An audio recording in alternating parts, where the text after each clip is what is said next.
The traditional way to swap out a wheel on one of these angle grinders is to press the key, lock the wheel in place, and then use one of these spanner wrenches to open it up and remove it. Yes, it works great, but this thing is faster.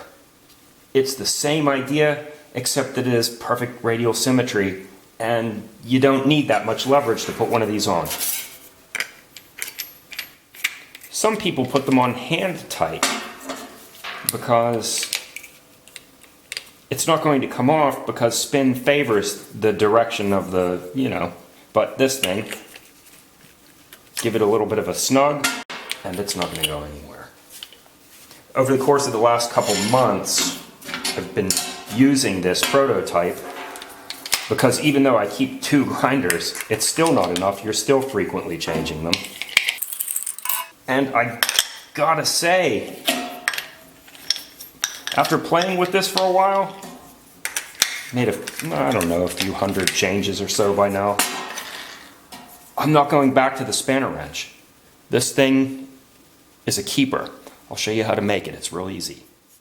We want to copy this 2-pin system the spanner wrench uses. That's really not a problem because a 16-penny nail should fit.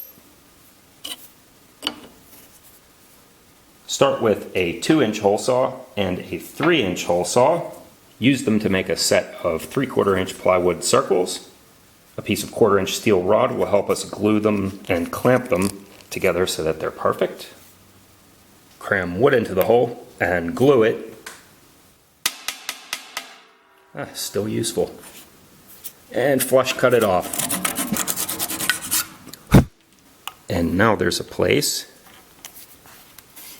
for the point of a compass.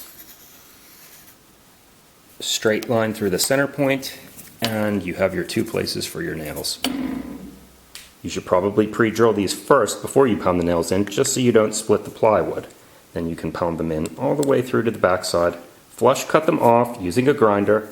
Let them stick up here about 1/2 inch, and then file everything up so that it's flush and no sharp burrs, and then you can wire brush it and give it a nice painting job, and even put flames on it if you want.